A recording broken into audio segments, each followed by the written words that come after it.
중국의 황제가 사라지고 변발이 잘려나갔다. 1912년 당시 이것은 큰 충격이었다. 그 당시 위안스카이는 신의 혁명의 성과를 독차지했다. 임시 대통령이었던 순원이 그 자리를 양보했기 때문이다. 중화민국은 표면적으로는 국회, 헌법, 정당으로 이루어진 듯 보였지만 실제 정권은 위안스카이와 베이양 정부의 손에 있었다. 1913년 3월 국민당의 우두머리인 숭자오런이 암살되고 의회 민주제도에 대한 꿈은 물거품이 됐다.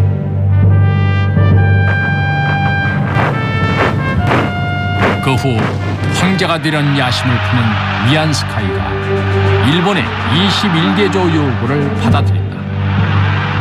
사람들은 수많은 희생의 대가로 허울뿐인 평화를 얻었다고 한탄했다.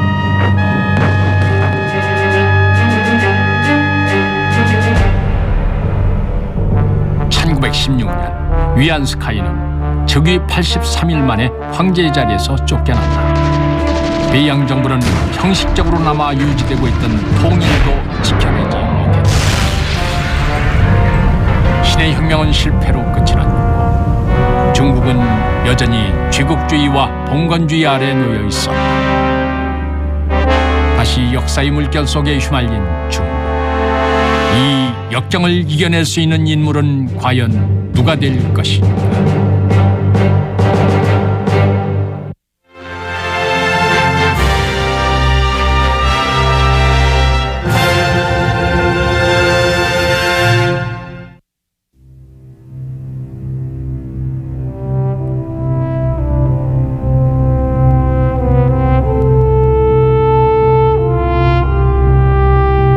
오늘날 중국의 상징인 베이징의天安门.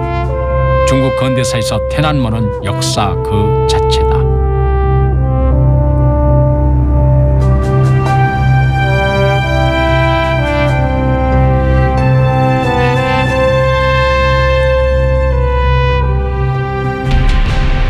(1919년) 이곳에선 민족을 위기에서 구하기 위한 이른바 오사운동이 일어났다. 1919년 5월 4일 베이징 대학생 3천여 명이 대규모 시위를 벌였다. 당시 개최되고 있던 파리 평화회의가 그 시발점이었다. 제1차 세계대전 후 열린 파리 평화회의. 독일에 이어 일본이 중국 산둥에 대한 권리를 계승하게 되고 중국이 요구한 일본의 21개조 요구의 폐지 또한 받아들여지지 않는다.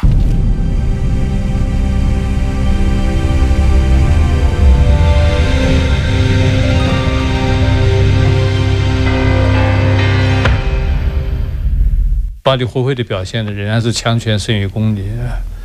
这个像中国这样一些国家的这个基本的，尽管中国也是个参战国，是吧？也是战胜国之列吧，但是因为你弱小的，这个不是这个贫弱的、穷弱的、没有实力了，所以照样的改变不了这个原有的这种处境啊。所以这样就引起了这个民间的极大的激愤。 5월 4일의 학생 시위 후 노동자와 상인들이 파업을 선언하고 사회 각층이 결속하기 시작했다. 1840년 이후 일어난 가장 큰 규모의 애국운동이었으며 참여 인원도 가장 많았다. 중국에서 왜 이런 대규모의 군중운동이 일어난 것이며 신의 혁명 후 중국 국민의 사상에는 어떤 변화가 생긴 것일까? 1915년 9월 15일 상하이 황푸강변의 한 출판사에서 잡지가 발간됐다. 1년 후 잡지는 신청년으로 이름을 바꾸고 16,000부에 달한 발행 부수를 기록한다. 중국 근대사에 많은 영향을 끼쳤던 문화운동은 이렇게 시작됐다. 신청년의 편집자인 천두슈는 중국을 구하고 공화국을 건립하려면 사상의 혁명부터 이루어야 한다고 주장했다. 孙中山虽然推翻了一个皇帝，但是中国的状况没有根本改变。民主共和的理念也没有实现。为此呢，陈独秀独辟蹊径了，他提出来要拯救中国，必须改造中国的人的国民性。实际上就是从臣民向国民的一个转变。那中国没有这个思想基础，因为它只是刚从一个封建社会转过来的，而且中间没有这么一个阶段。 신청년이 발간되고 3개월 후 베이징 대학의 신임 총장 차이위엔 페이는 천두슈를 문과대 학장으로 임명한다. 그를 따라 신청년 편집부도 베이징으로 옮기고 베이징 대학과 신청년 잡지는 신문화운동의 중심이 된다. 천두슈, 니다지아오, 루신과 같은 지식인들이 민주화 과학을 주창하면서 중국의 사상 계몽이 시작된다.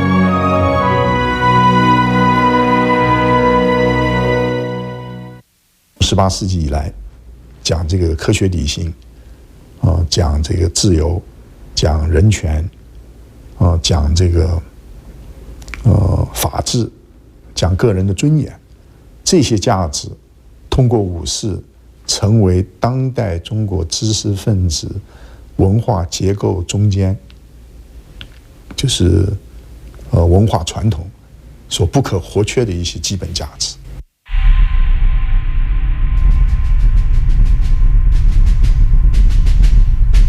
신문화 운동을 통해 서방의 정치학설과 사회 사상들이 몰려왔다. 수천만에 달한 중국인들은 수많은 사상 중에서 자신에게 맞는 것을 찾고 있었다.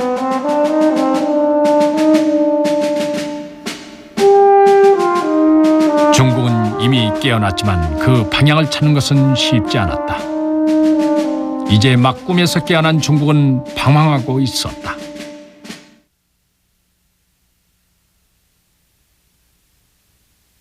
(20세기) 초 중국은 온전한 국가의 모습이 아니었다. 각국 군벌 간의 권력 쟁탈로 중국 성벽에는 매일 다른 깃발이 펄럭이었다. 신문에는 악랄한 대량 학살이 보도됐고 백성들은 혼란과 공포 속에서 시달렸다.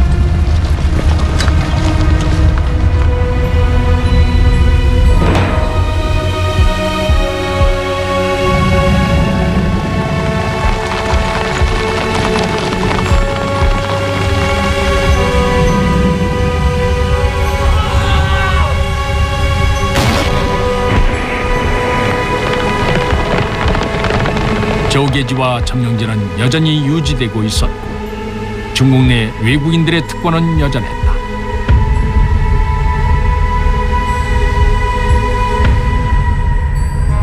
또한 외국 전함도 중국의 해역에서 위세를 부렸다. 중국은 방황하고 있었다. 과연 어떤 사상이 중국에 밝은 빛을 가져다 줄 것인가?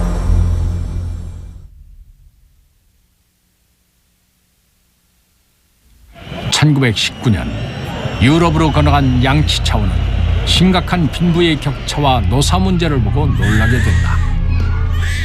그가 쓴 유여시명록엔 이런 글이 있다. 모든 사람들은 우울하고 의심이 많으며 두려움에 빠져 있다. 마치 나침반을 잃은 선박이 바람과 안개 앞에서 길을 잃은 듯하다. 미국의 한 기자는 양치차오에게 이렇게 말했다. 서방 문명은 빈 껍데기만 남았습니다. 서방 문명을 배우려 했던 중국인들은 혼란에 빠졌다. 이대로 중국이 서방을 따라야 할 것인가 의문이 들었다.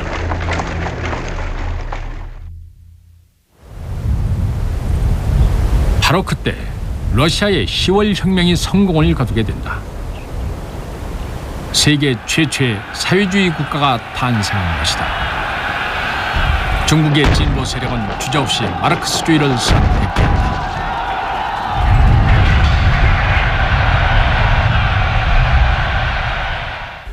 十月革命一声炮响，给中国送来了马克思列宁主义。十个月革命以后呢，在中国出现了宣传马克思主义的热潮。据不完全的统计，当时呢有400多种报刊，从不同的程度方面，以不同的形式来宣传十月革命，宣传马克思主义。 1919년에 일어난 오사운동은 중국 내 마르크스주의를 전파했고 노동자 운동의 결합을 추진한다. 사회주의 성향의 지식인들은 마르크스주의의 깃발 아래 단결하기 시작했다.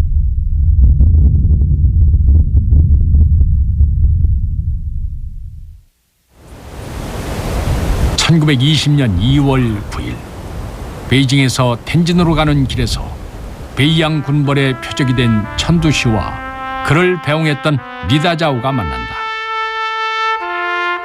그들은 함께 중국 공산당의 건립을 계획한다. 후에 이 이야기는 남쪽의 리다자오와 북쪽의 천두시의 창당 약속으로 역사에 남는다.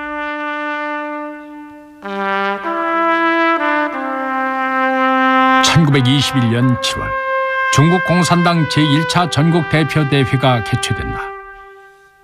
그리고 제2차 전국대표대회에서는 제국주의와 봉건 군벌의 타도에 대한 원칙을 세우게 된다.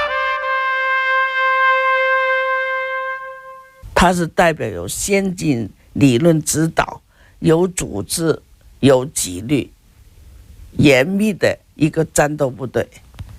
所以中国共产党产生之后，毛泽东说是中国革命开天辟地的大事，这就预示了中国反帝反封建斗争会走出一条正确的道路，会达到自己胜利的目标。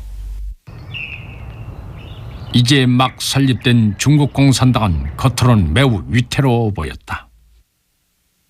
하지만 그 뒤에는 마르크스주의와 사회주의에 높은 관심을 가진 중국인들이 있었다.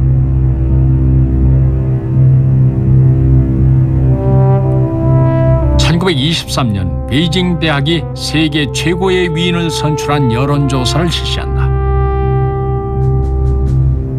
총 497표 중 레닌이 227표로 1위를 차지했고 미국의 윌슨 대통령이 51표로 2위를 했다. 중국 지식인들의 사상은 변화하고 있었다.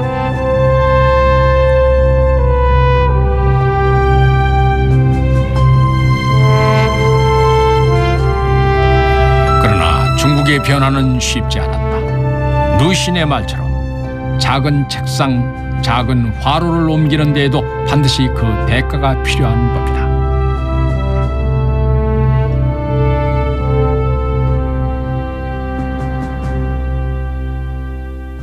새롭게 태어난 중국 공산당은 중국을 어떻게 이끌 것인가? 어떻게 해야 반제국 반봉건주의의 임무를 완수할 수 있을까?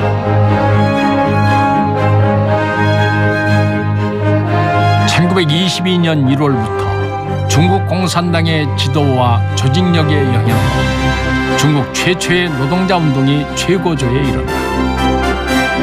13개월 동안 약 30만 명이 100여 차례의 파업에 참여해 노동자의 힘을 증명하고 있었다. 또한 정치적 영향력의 확대를 위해 중국 국민당의 대표 수논에게 공산당과 협력할 것을 제안한다.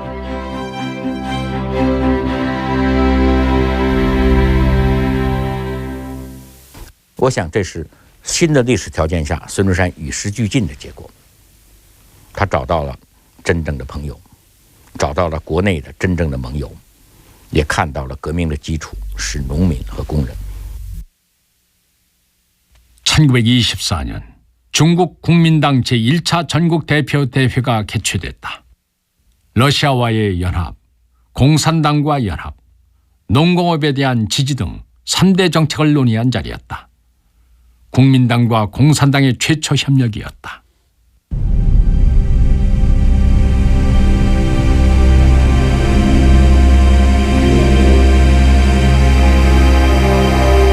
(1년) 후 중국 혁명의 선구자인 수논이 숨을 거둔다.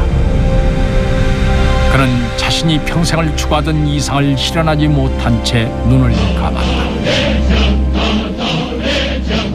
그리고 1926년 국민당과 공산당이 공동으로 이끄는 국민혁명군이 광저우를 출발한다. 열강을 물리치고 군벌을 제거하자는 부활에 국벌 전쟁을 시작한 것이다. 역사상 최대 규모 농민과 노동자가 동원된 이 군중운동을 대혁명이라 불렀다.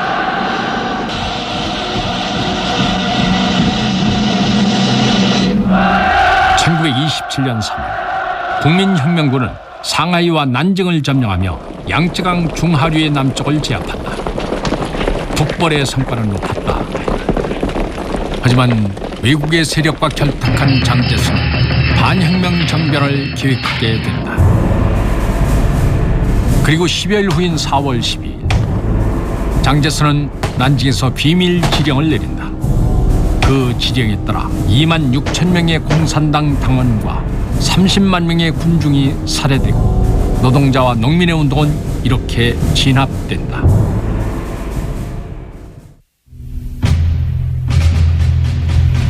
대혁명은 실패했다. 중국의 젊은 공산당원들은 잔인한 현실을 맛보았다.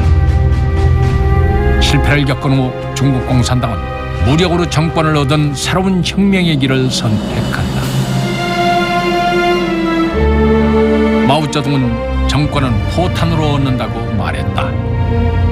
10년 후 그는 자신의 외국인 친구에게 이렇게 말했다. 중국인은 원래 총을 쏠 줄 몰랐습니다.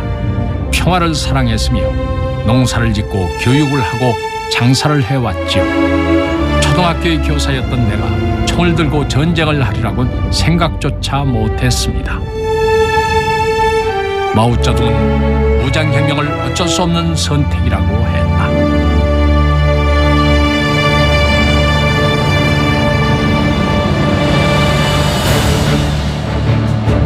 1927년 8월 1일 난창혁명이 일어나고 6.15 중국 공산당 중앙위원회는 토지혁명과 무장혁명의 방침을 정한다. 1927년 마오쩌둥은 진강산에서 최초의 농촌혁명의 근거지를 마련한다. 1931년 중화소비에트 공화국의 임시중앙정부 설립. 1935년 준의 회의. 이를 통해 마오쩌둥은 중국 공산당과 홍군의 실질적인 우두머리가 된다.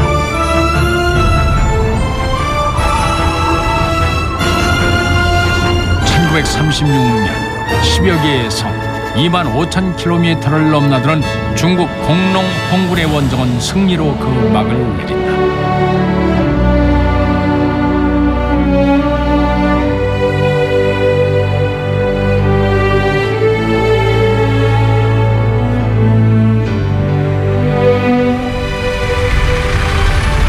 이곳은 척박한 황토의 고원이다. 홍군의 원정으로 이 지역은 중국의 운명을 결정짓는 사상의 고지가 됐다.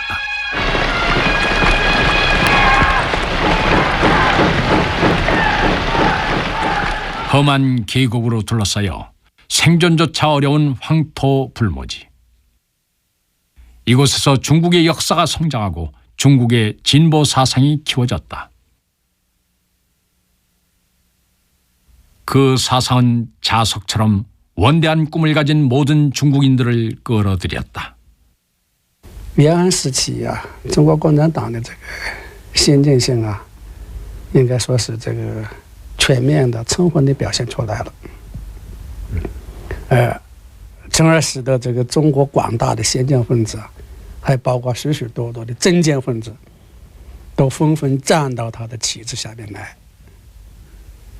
中国人民呢，进一步认识到，中国共产党是领导中国走向复兴的坚强的政治力量。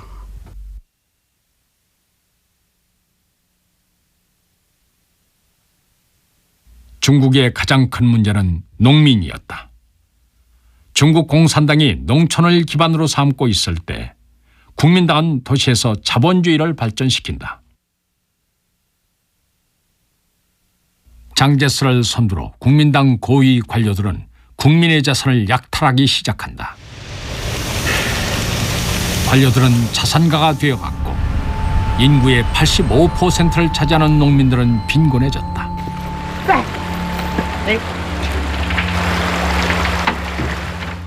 1937년 당시 세금의 종류는 1,700여 종.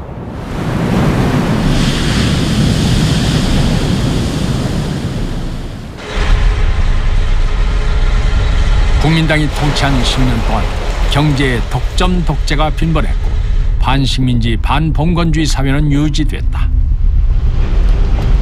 중국 사회는 여전히 모순과 위기로 가득 차 있었다.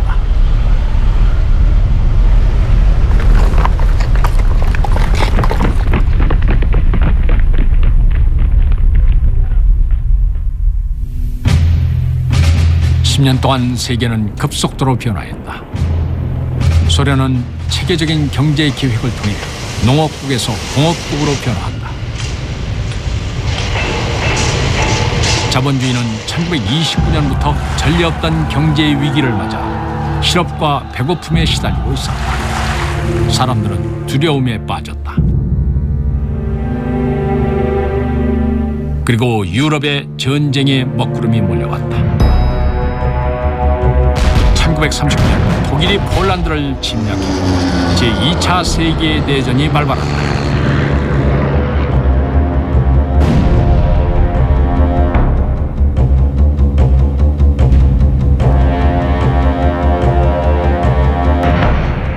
아시아에서는 군국주의 일본이 중국 침략 계획에 속도를 내기 시작했다.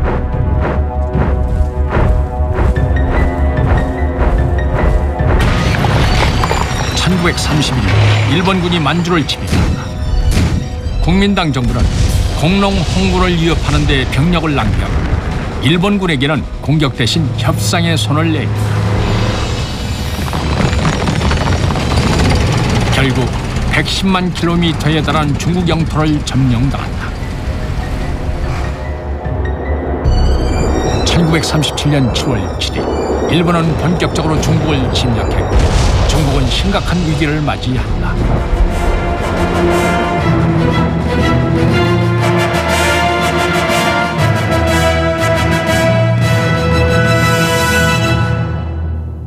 共产党多次向国民党提出了合作抗日这么一种诚意那么直到1936年底西安事变爆发，共产党为西安事变的和平解决尽了最大的努力，最后促成了西安事变的和平解决，第二次国共合作的这个初步形成，抗日民族统一战线的初步的形成。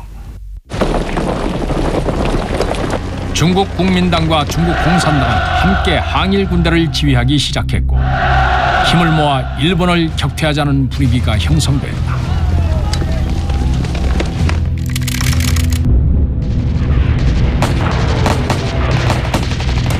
군국주의를 앞세운 일본에 대한 저항의 물결이 일었다.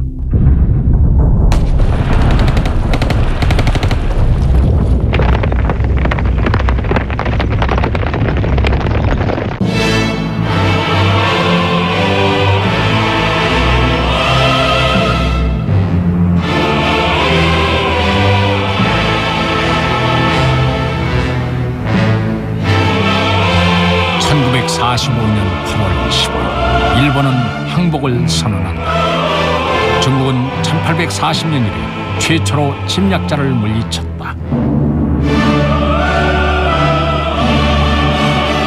1895년 청일전쟁의 패배로 일본에게 점령당한 타이완도 반환됐다. 중국은 반파시스트 전선을 지지하고 함께 싸웠으며 이에 국제적인 위상도 높아졌다.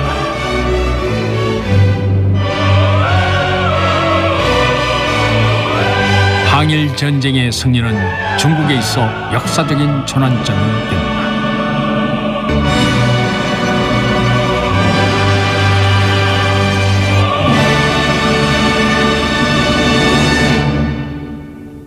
But I think the war itself, starting with the Japanese invasion of Manchuria in 1931, and then the China-Japan War after 1937, they have a great deal to do with the emergence of China as a unified nation under Chinese communist leadership, because Chinese communist leadership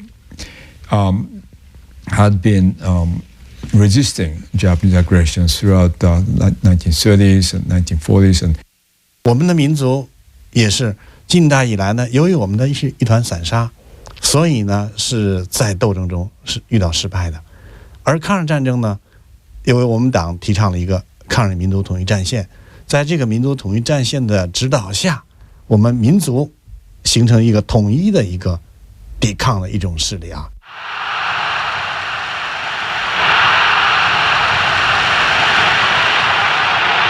2차 세계대전이 끝난 후 소련과 미국은 세계 양대 진영의 우두머리가 된다.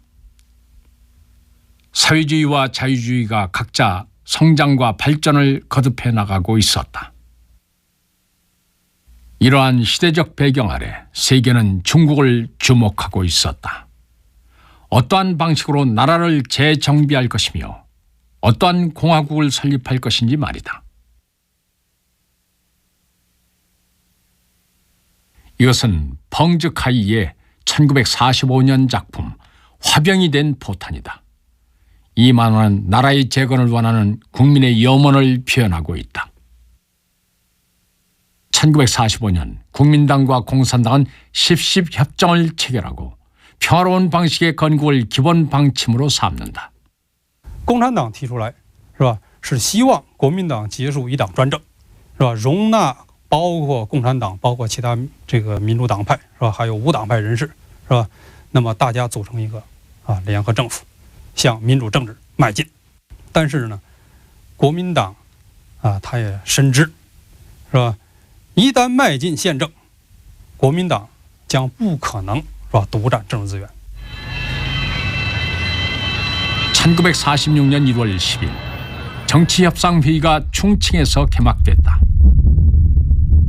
회의에선 5개 항목에 대한 협의가 이루어졌고 국민정부위원회 설립이 제안됐다. 하지만 중국 국민이 기대하던 평화 건국은 실현되지 못했다. 정치협상회의가 끝나고 5개월 후 1946년 6월 국민당은 대전을 일으킨다.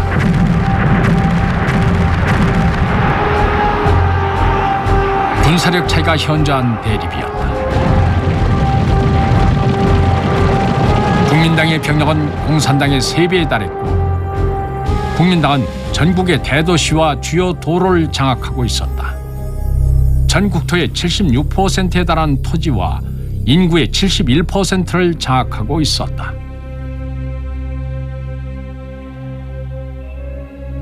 그러나 전쟁은 중국 공산당의 승리로 끝이 났다.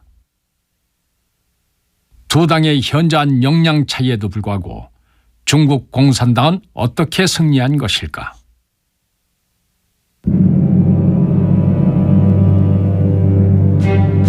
(1945년부터) 국민당에 대한 지지는 사라지고 중국인들의 마음은 흔들리기 시작했다. 당시 부동산, 지폐, 금 등의 모든 물건은 국민당의 차지였다. 국민당은 극단적인 금융 정책까지 실행했다. 국민당 정부의 화폐 1원을 다른 점령지구에서 발행된 화폐 200위안으로 환전할 수 있다는 정책이었다. 이것은 충칭에서 빵 4개를 살 수 있는 돈으로 상하이에서 진수성찬을 먹을 수 있다는 의미다. 它的后果就是呈现是国统区的广大的原先使用伪币、中储券的社会大众，包括工商阶层等等，把他们的财产中的相当一部分奉献给了国民党政权，被掠夺了。 The failure of the Kuomintang to maintain a corruption-free organization, and the Communist Party leadership, I think, was very wise in stressing the importance of discipline in the troops and serving the popular people. 국민당의 고위 관료들은 장제스의 정책에 반대하고 있었다. 그것은 승리의 함성 속에 던지는 폭탄과 같은 것이었다. 상하이 대공보에 이런 글이 실렸다. 국민당 정부는 베이징, 상하이 지역의 민심을 잃었다. 국민의 지지는 공산당으로 옮겨가고 있었다. 하지만 장제스는 이 사실을 모르고 있었다. 이것은 1943년에 출판된 장제스의 저서로 많은 국민들이 반대하는 내용이었다.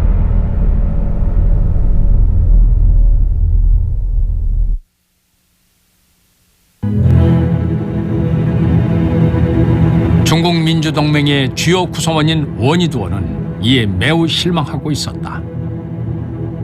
그는 이 책의 내용이 오사운동의 고귀한 정신에 공개적인 도전장을 내미는 것이라 평했다. 1946년 장제스 독재 통치에 반대하던 원이두어가 암살된다. 이듬해 국민당은 민주동맹을 불법단체로 분류하고 강제 해산시킨다. 45特に6年以降の中国の状況というのは民主主義というのが一つの課題になったと思うんですね。でそれは独裁反対というそのスローガンが非常に多く出てきます。でこの背景にあるのは国民党が一党支配しているということと、それから国民党がやっぱりかなり腐敗していると。 항전 승리 후 일부 민주당파는 제3의 길을 찾고자 한다. 그들은 자산계급 공화국 건립을 제청한다. 하지만 국민당의 독재는 이들의 환상을 깨뜨렸다. 민주당의 대다수가 점차 공산당 쪽으로 이적하고 있었다. 그 당시 중국의 앞날에 대한 마오쩌둥의 생각은 점점 확고해지고 있었다.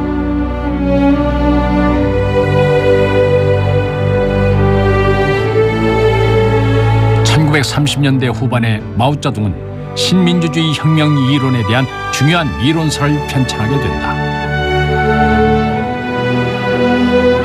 15년 후인 1945년 4월 중국 공산당 제7차 전국 대표대회에서 마오쩌둥의 사성은 중요한 지침이 된다. 毛泽东总结了中国革命的经验教训，从中国的实际出发，用马列主义的基本原理分析中国的具体问题，在中国革命问题上提出了一系列正确的观点。那么这些观点经过40年代的延安整风，在党内形成了高度的共识。在这个基础上，7大把它确定为党的指导思想，确定为一切工作的指针。我想，这是历史的选择。 중국이 나아갈 길은 명확해졌다. 1945년 여름 민주인사인 황현페이가 예난 지역으로 온다. 그는 마오쩌둥과 긴 시간 동안 대화를 나눴다. 황현페이는 마오쩌둥이 새로운 길을 찾아내어 새로운 중국의 부흥을 이끌어주기를 바랐다. 이에 마오쩌둥은 이렇게 말한다. 우리는 새로운 길을 찾았다. 그 길은 바로 민주다라고. 국민이 주의되는 새로운 길은 1840년 이후 중국의 국민들이 기다려왔던 바로 그 길이었다. 마오쩌둥은 이러한 이상을 목표로 2000년간 계속됐던 국민의 꿈을 이루어가려고 했다. 1947년 7월에서 9월 중국 공산당은 중국 토지대강을 제정한다. 반봉건적 토지 착취를 없애고 농부가 농경지를 가질 수 있는 토지 제도를 실현했다. 1년 후 해방구역에 9천만 명에 달한 농민이 토지를 소유하게 된다. 봉건 독재를 근본으로 해왔던 중국 사회에 일어난 큰 변화였다. 농민들은 그 기쁨을 피부로 느낄 수 있었고 중국의 운명을 결정지을 수 있는 힘을 갖게 됐다. Chiang Kai-shek is not as good as, for instance, Mao Zedong or Sun Yat-sen is in putting forth articulating a real vision for China that people can agree to. So in terms of his public persona, I think he just never succeeded.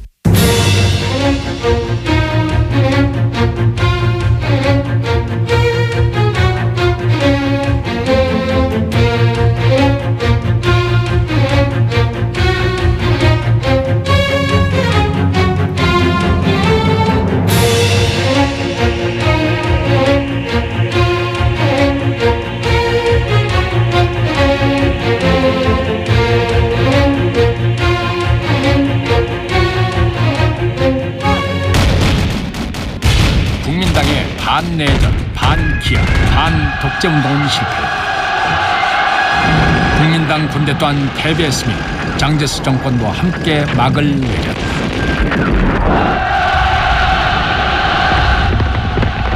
1949년 4월 23일 중국 인민해방군은 난징을 점령한다. 국민당은 22년간의 중국 통치를 끝맺게 된다. 중국 국민당의 패배에 대해 장제스는 이렇게 평가했다. 공산당의 힘은 전쟁 전에는 보잘것이 없었다. 하지만 공산당은 우리의 약점을 알아차린 것이다. 공산당이 우리를 이긴 것은 그들의 힘이 강해서가 아니라 우리가 부패하고 무능했기 때문이다. 우리는 우리의 약점에 의해 무너진 것이다.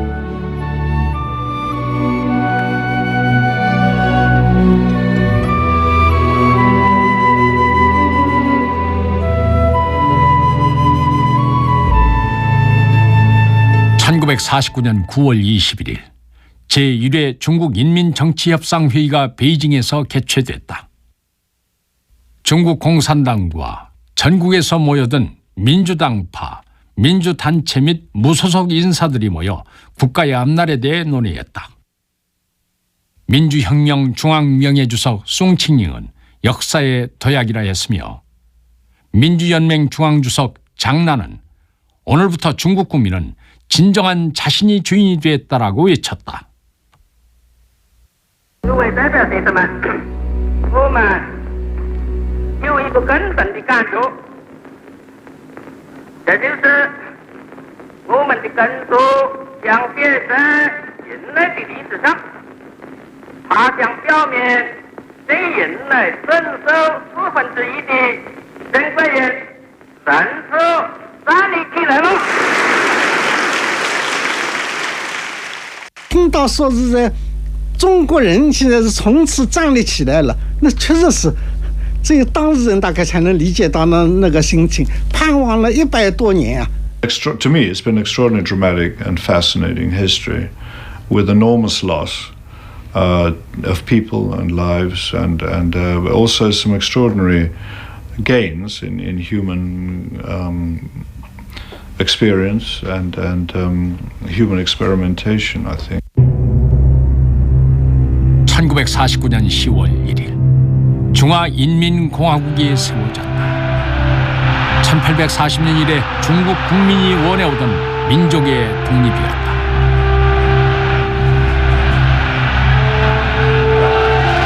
마르크스주의와 중국의 현실이 결합된 승리였다. 중국이 나아갈 길은 크게 달라졌다. 국가의 번영과 국민의 행복을 위해 중국만의 새로운 길을 만들어가야 했다. 人和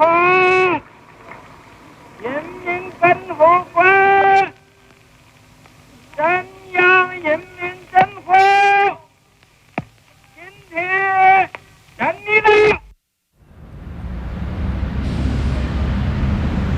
109년간의 변화를 거치며 중국은 많은 것이 변했다.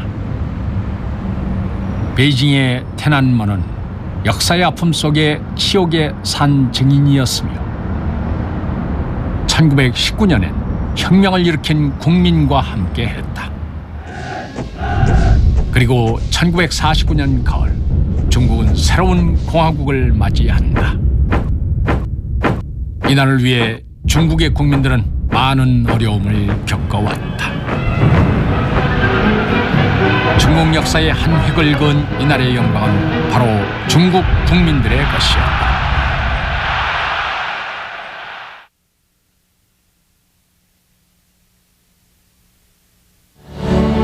1949년 9월 30일 중국이 성립되기 바로 전날 공화국의 초대 국가주석인 마오쩌둥은 이곳에 비문을 남긴다. 3년 동안 인민해방전쟁과 인민혁명 중 희생한 영웅은 영원할 것이다. 30년 동안 인민해방전쟁과 인민혁명 과정에서 희생한 영웅 또한 영원할 것이다. 민족을 통일하고 하나의 공화국을 세우기까지 모든 영웅의 희생은 역사에 기록됐다. 이제 막 사회주의 국가로 탄생한 중국. 그들의 선택은 이 거대한 나라를 어디로 이끌어갈 것인가?